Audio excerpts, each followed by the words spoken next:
Hi everyone, welcome to my craft room. So in there through those double doors is my craft room. So I'll make my way in there and give you a bit of a panoramic view of the room. If this was a normal room in a house, it'd probably be a TV room or a sitting room. So I've commandeered it as my craft room. So the basic layout is all around the perimeter is stuff. And then we come across a window, more stuff. That's where I film.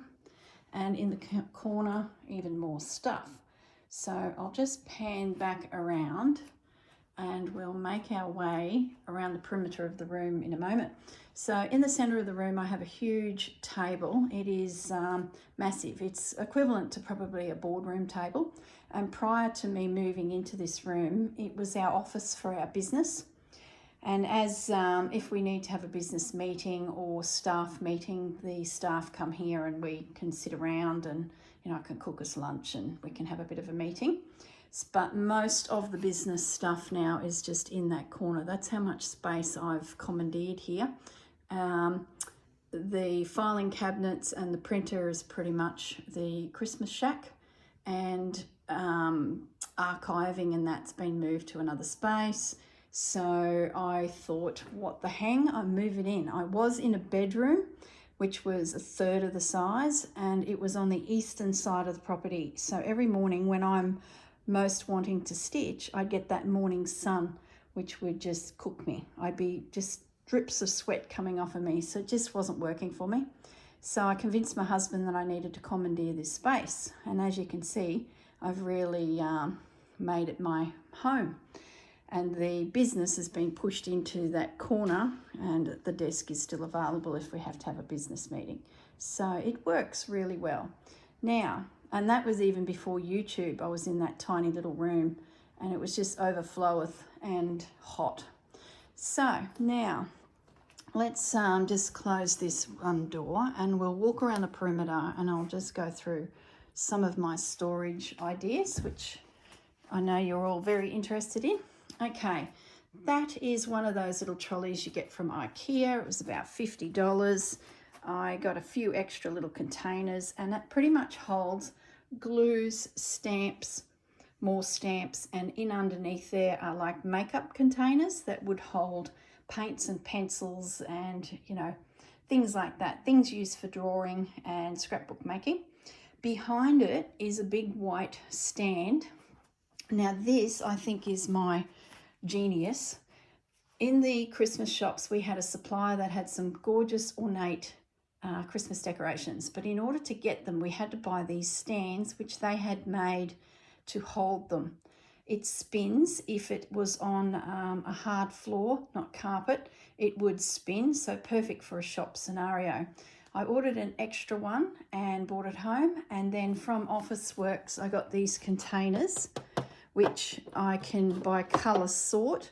Keeps all my threads dust free, and because I use a lot of crochet cotton threads in quantity, these reels are very economical for me. I still have the trays. Most of those are sorted by company, like DMC, stranded cotton. There's some silk threads, some wools. A lot of wools are still down here in storage, and then as they come out of here, they're wound onto bobbins, whether it's a big cardboard one, which you've probably seen in my videos, or goes into something a little bit smaller. I have quite a few spares of these, so I can pack a project, especially if it's like French garden and there's a lot of threads. They all sort of gather together in a project that can, for example, I can grab it and know that I'm not going to miss a colour or get a colour wrong, especially when you pick a piece up, every couple of weeks. So that stand there I think is great. I absolutely love it. I've got various storage containers around, purely just to pack projects. Now in the corner here, excuse me, this is a tall boy that was from a bedroom. I just never got rid of the piece. Its mate is behind my chair. You'll see that in a moment. And then on top of it is everything that I've crocheted. It's sort of just, there's a little stand in under there to hold the back row up. Bugs Bunny's not crocheted, mind you. And there's a few sock monkeys kicking around.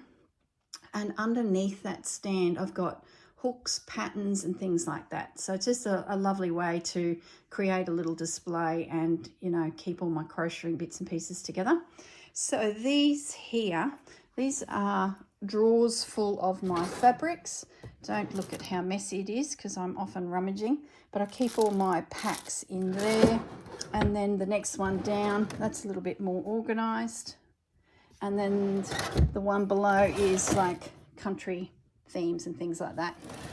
As you go further down, you come across Christmas, but that's a combination of paper, scrapbooking Christmas, and fabrics.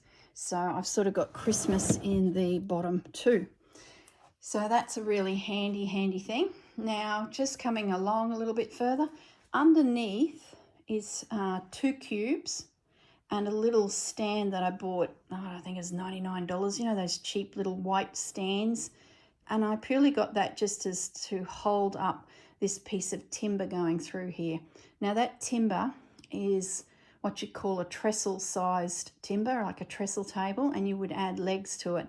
And it was at one of our stores, so I commandeered it to create like a bench top running through to sit on top of the 2 cubes and that little white thing. So that's not actually a bench, it's a bench I've created just to get me a bit of a workspace. Then I've put on top of it a mishmash of stuff. It is organised to some degree. This I picked up on Marketplace. It is some very old Singer sewing machine drawers that have been put together to create a combination. That has my buttons in it. This little stand here is those click together storage things. That has a mishmash of buttons and silk flowers. There's my snippet rolls, just a little spot to sit them. These containers contain everything from lace, doilies, crocheted elements, flowers, beading, my cottons. That's that container I grab of Grandma's cottons, which has now been sorted into a tray container that I picked up from Spotlight. I'll show you that in a moment. I've got some of my books in here, some very old books, some more papers that I'd use in a journal. That's the 2 little trays I often pull out, which have all the doily bits in. That's a sewing basket that I bought a few years ago for my birthday. It's got a bee theme about it, and it has the little drawer.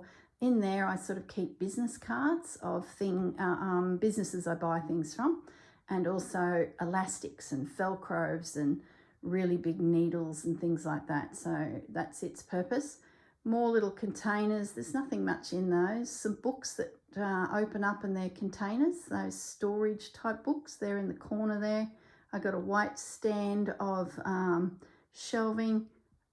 Oh, there's not much in those. Actually, I think they're empty, and Bunny sitting on top. That's where I take my photos. You can see my work is folded up sitting there. I take photos there for my Etsy store. I'll just zoom out a little bit. Down the bottom there is packaging, printer paper, some more lace in some of those, and a heat gun, things like that. The iron used to sit there. I've now moved it closer to my workspace so that I can easily turn it on and erase something. There's the rice bag, and that's holding some Japanese fabrics. So TV, as I often mention, I project to the TV as I'm filming, so I can see where my hands are to try and keep it as, you know, easy viewing for you guys. What else can I talk about there? Those containers there have rolls of lace in it. I've been getting these lately. Every time I go to my dentist, she must get these as a promotional thing, and she gives us a toothbrush, toothpaste, little information thing about dental health. And I'm loving them because I'm gathering them up and I'm using it to store braids and trims. So I'm slowly, like that container there will go into these. So at a glance, I can see colour. So I'm really, really loving that. So that's in the process of transforming into these little containers. I'll just move this guy out of the way. I love these books that are storage. I pick them up every so often, usually in sets of 3. I've got quite a few different sized ones. I just think they're really cool.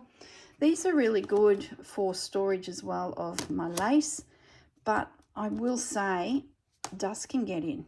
So would I buy more of those? Probably not. I'll show you a container I'm trialing on the other side of the room, because I think those are potential dust catchers. So I wouldn't say I'm going to continue with that. I love the look, and that's probably what got me into it. These are not bad, but they're warping, so I'm not real keen on those. That one's not bad. They're like little makeup things you buy in the cheap shops. So yeah, I think I found a better solution. This is a chest, and in there it's like all my memories from childhood. I've had it since I was probably 19, and anything just a bit special, I just chuck it in that box. So there's all sorts of things in there, like booties that I wore as a baby, wedding stuff, you know, just stuff. It's like a treasure chest. There's some little Indian blocks that I picked up. Got a little collection of them. They print them onto fabric. What else have I got here? That's fake. Don't think I'm growing plants in here. That's just a bit of green. Here's a picture of my mum and my dad, and dad when he was a little boy, and that's my grandmother when she was a little girl. So that's in here. Now, let's keep moving around the room. Like I said, this is everything to do with my business. A little bit of storage. If I go out, that's a bag that I can pack things in. Otherwise, it's pretty much business stuff. I wish I had a PowerPoint over near my desk. I don't. So I have to run this extension lead to get my iron working, which is a bit of a shame. But anyway, just a bit of a collection of rolling pins that I've got. So my sewing machine is on the desk, so not too far from the power. But yeah, unfortunately I do have a lead running across the floor, but it works. Then as we move along here, this is sort of just my dumping space. When I reach for snippets of lace and fabrics and bits and bobs, they're all here in these containers. These are the containers I hope to replace one day with my rice bags. But at the moment, that's what I'm using. It does overfloweth, but I do try and, you know, prune it back a little bit every so often, because it's usually multiples turn up. So what I might do now is I'll go back to the end of the table. This table's brilliant when Marianne and her daughters come over for dinner. We just sit around in here afterwards and stitch, chat, and of course we can play a movie if we want. So this is where I sit when I do my filming. Now I've got an arm there that holds my iPad, and of course plenty of space that I can sort of surround myself with my project to the front of me. I've got lace and bits and bobs here, and of course my tools are just in behind there. Directly behind me are easy grab things for pretty much anything. So if I was making a scrapbook journal, everything in there and there and there is to do with printed papers, making tags, antique papers. All my labels are in books up the top there. Charms, beads, right through. So even beading, I can turn around literally and grab a tray of beads. These containers at the back here is what I'm trialing for storage. They're stackable. I can buy them reasonably priced and pack my fabrics according to what it is. Could be a project, could be lace, could be linen. So I'm really liking the way they're going for me. The other thing I'm trialing is this little container over here. I'll go closer in a moment, but I'm liking them because they're clear perspex. They would shatter if they hit the ground, but I think they seem to be more rigid than these plastic ones that I am using. So when I pull a drawer out, it's just got, you know, a little bit more structure to it. So, and in the corner is a bureau that my grandmother had that I've had restored. It's a great storage piece. And then that's a little buffet. Well, I guess, yeah, you could call it a buffet. It has a mirror that goes with it, and you'd have it in your bedroom. So we might head over there now to give you a little bit more detail as we pan around.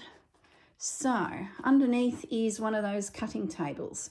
When I first came to Brisbane, I bought myself the Singer sewing machine cabinet, and my sewing machine, that's not technically it, it's the Models Prior. That's my second one. The first one I just burnt it out. So it used to sit in this. These doors would open and you'd put a chair in. That was fine, but as I've got older, I found that my back was getting sore sitting at that height. So that really is not suitable for me anymore. It was all right when I was 19, but not all right now. So it's just storage, and I probably would on-sell it because, you know, I'm just not even using it. But it is handy. So I've got my new sewing machine sitting there that I bought last year. That's a embroidery-based machine. I haven't done a lot on it because I've just been so busy with my channel that I just haven't had time, and that's just a whole I really need to go to classes to learn how to use the machine. She's a bit above my pay grade. So in this corner on this bench, it's sort of a little tall cupboard thing. There's manuals for sewing machines and things like that in there. That side flips out and you can use it as a cutting table. I love it. I just can't use it properly in this room. So I've got one side out and the other side down. In behind, I stick all my cutting rulers and anything that, you know, I can stand up and slide behind. That stand was one I first purchased to sit on the desk, but it just didn't hold my iPad properly. It just, it didn't work. That little ladder shelf thing has all my paints in it and some journals. So whenever I feel like smearing a little bit of paint around, I've got my palettes, a little tray that holds all my brushes, and there's some of my little journals, Alfred stitched piece that I framed. This is the little container thing that I'm trialing, and so far I'm pretty happy with it. It's really solid, and I could see, you know, a wall of those to hold, you know, all my bits and pieces. There's all my boho, not boho, Indian trim, sari trims in there. So really liking that. These containers here I got from Kmart. They're really good too, especially if you're going away somewhere and you can pack things in them and stack them in your car. In there is a heap of linens, different colours, and this one is all my current projects. So there's vintage sewing. I can just grab it and do a video on that. That's the Susanna's project from Vintage Blend Studio. There's my French garden. What else have we got? I've just recently combined the 2 snippet rolls from Journey Down the Garden Path, Champagne Garden and Wave of Colour. So they're in that one now because I'm getting to the point where there's not much really left to use, and they're very similar. So I thought, condense it. I felt better condensing. That's all of the bits and pieces that I rummaged through for the doily piece. Now I've just finished Henrik the hare. I think you've got one more video to go. That'll be Friday, part 8, and that's him finished. That's the leftover French general fabric, which I want to still do some projects with. So I've left it in its container. This is my Japanese fabrics. So when you start watching the next project, which is the rice bag, you'll see this container come out with all those blues and taupey coloured fabrics. Underneath, that's my scrap bin from, the 90s, when I was making a lot of quilts. And they're all tones that are very countrified. I've sort of gone away from that a little bit, and you'll notice when I pulled out those drawers, the top few were shabby chicy, and the third drawer was all these tones. Well, these are the scraps from those quilts, and they've actually come in handy for the French garden because they've got those tones. So very handy to keep your scraps. Now, down the bottom are more of these containers. I guess these were the first ones I got, and they hold yarn. So nice big space. I can put the yarn in there, and I was using that to decorate the side of journals and stitch textures into pieces. So that's sort of where I realised that they were pretty handy. In the back there are empty containers that I can grab at any time to take a project somewhere or create a project. Some more empty containers. Just pays to have empties around because you just never know when you're going to need them. So here we have, like I said, my sewing machine, which I haven't done a lot with. This is the new system. These containers holding fabrics from Italy, fabrics from France, might be laces, might be fabric packs I've bought from different Etsy stores that one day I'll do something. And of course there's my journals of stitchery that I've been doing, my tags in the bottom one, and Christmas. That's a journal I did following Anne Brooks. There's the two Roxy creations.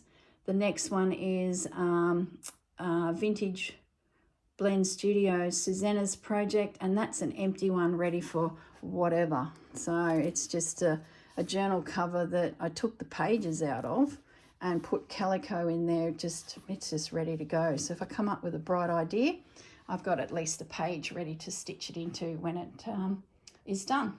So like I said, that is beads. So there's my trays of beads. Let me come around a little bit more. Hope you're not getting seasick. Trays of beads, fixings, more beads.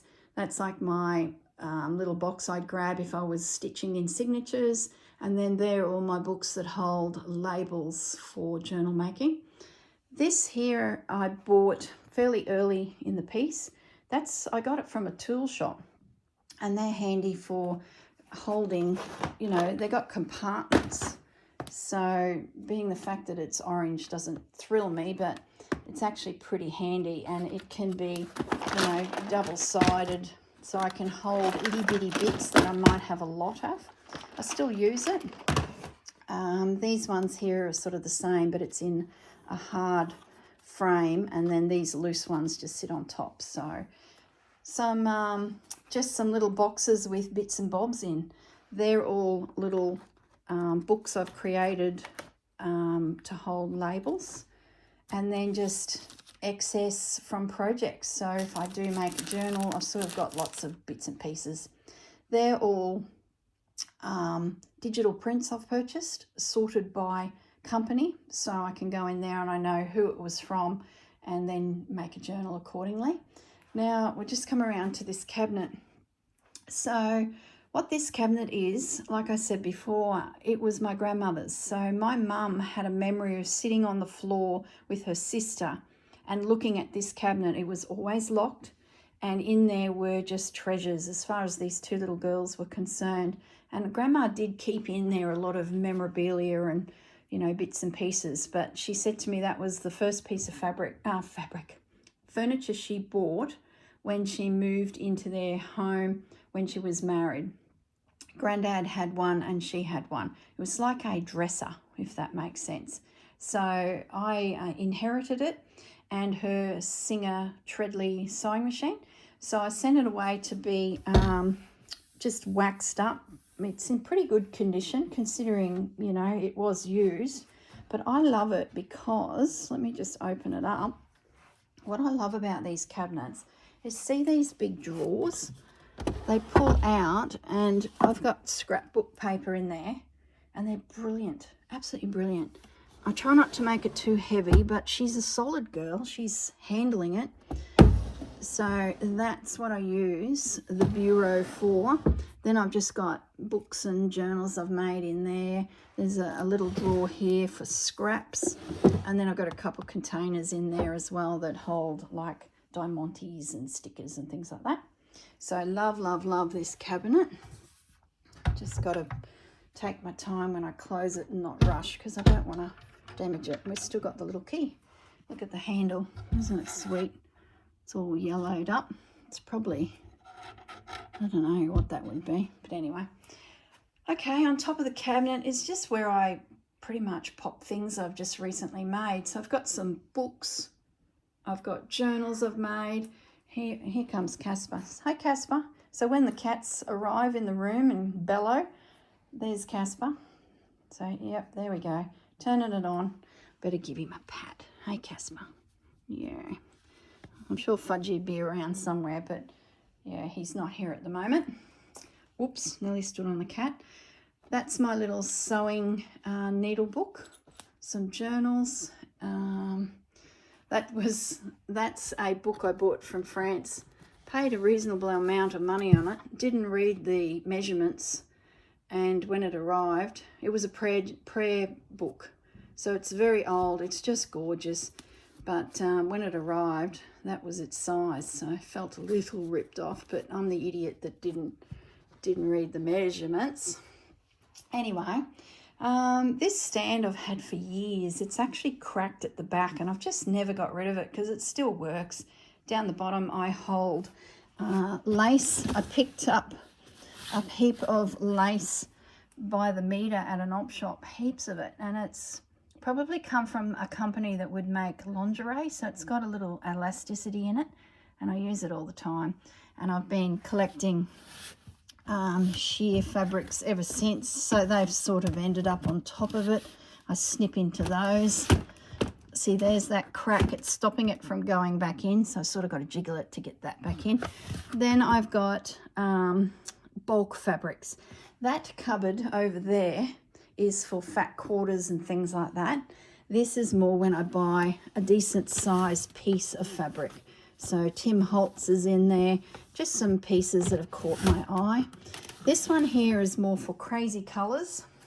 These are things that I've bought at op shops, like that's a placemat, for example. That's a pair of jeans. So in here, there's some swatches from, I'd say, a upholstery company. So this is sort of all the weird stuff. And up the top here is similar. Just collections of tulle, just pillar slips, like that's a pillar slip, that blue one was a pillar slip. It's really op shop collections where it's a big piece of fabric. I don't really need that much fabric, and I'm getting to the point where it's full, so I'm gonna have to do something. But you know how it is, I just can't get rid of any fabric. That's my red work project in its very own bag, and I just grab it whenever I feel like doing something along those lines. That's some sheeting that I picked up somewhere that I don't really need, but it's still there. So yeah, that is my room. Let me just come back to my desk. There's Casper. So this is pretty much where I sit. So when I'm talking to you, the iPad is just there. I'm working there. I've got very close to me my basic supplies, my little iron.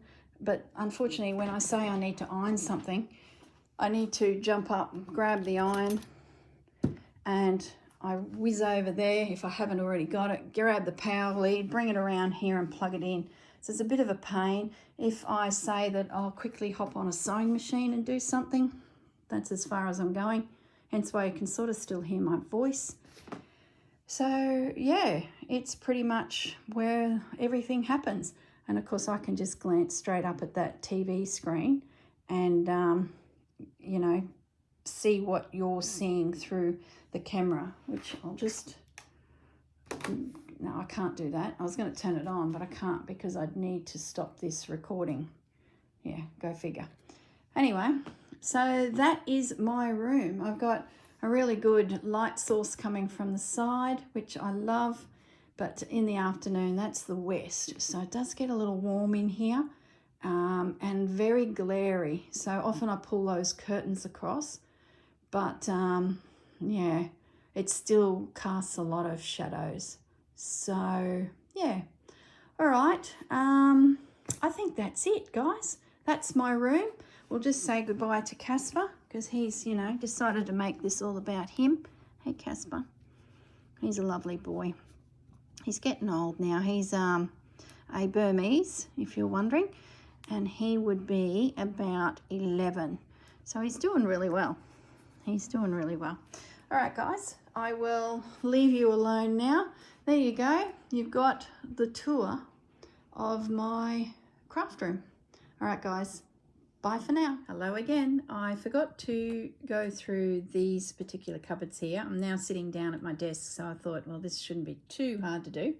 These, like I said, match the cupboards on the other side of the room, and in them are things to make journals, so papers, brown papers, coloured papers.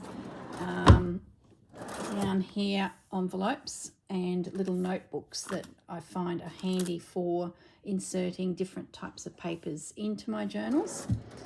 Down here we've just got a mishmash of things, but mainly the doilies that I would use in the journals and tags. Whenever I open a thread up on film, and I often grab a bobbin to wind onto. That's the ones I use to hold all my wools. This drawer here is just base fabrics, so whenever I pick up some calicos or different waddings and things like that, they tend to end up in here. And I've just recently had to expand into a second drawer that had some of these products in it, so I've condensed them over to one side and gone into this drawer now. So the other day I had an Etsy share where I picked up a lot of canvases and neutral products. That was sort of the breaking point. This drawer wouldn't hold it. Now into a second one, and down the bottom is still envelopes. So recycled envelopes, new envelopes, and journal making supplies. So that's what's in there. I think that was pretty much it. So I'm just going to spin around to my space, put the camera, the iPad back up so you can see the TV is up there projecting. And now I just want to show you this. Now, a couple times I've bought, am I in the right position? Yeah, I think so. That's good enough. Excuse me. A couple times I've bought into my videos this container, which is a collection of threads that my grandmother used in her dressmaking days.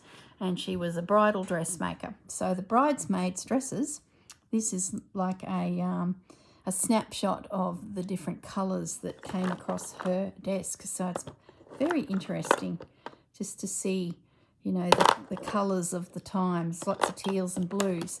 Now, it's been a bit of a, it's held them perfectly, but it's a bugger to find colours. So I found this at Spotlight, and I love it. It's holds, I think, 100 bobbins. I've taken the piece of paper off, so you probably already know what it is because I did show it empty in a previous video. I've since sat down and sorted it, but I need another one. I thought I'd have enough space. Some of them I've stacked multiple reels on the little spikes. Let me just open it up. It's also that hard perspex, so I think it will work a treat. I've got threads coming out here. This guy. So there's like a little spike that the cotton reel sits on. So I sort of started working in the wave of colours, so blues into greens, into pinks, oranges, and then some neutrals. But I filled it up, so I really could do with another one.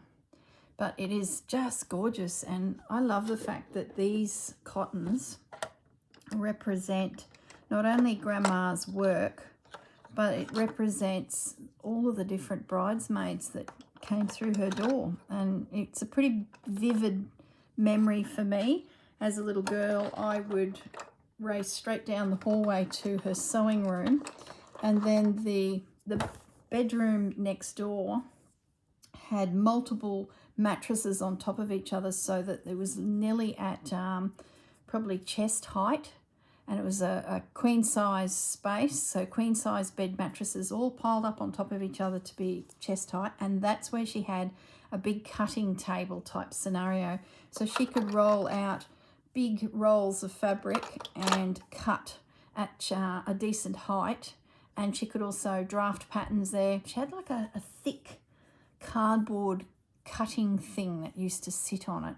I think it was something Grandad probably pieced together for her, but I know it wasn't one of these cutting mats. They didn't exist back then. It was just a firm surface. It was probably even a piece of timber under it. She could pin, she could draft, she could cut out patterns. And in there, excuse me, sorry, goodness me. In that room, the end bedroom we used to call it, was that dressing table that I showed you, her cabinet.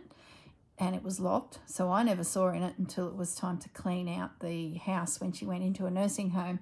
But that piece of furniture was in there, and then around the room were like these hanging hooks that she would hang half-made dresses on.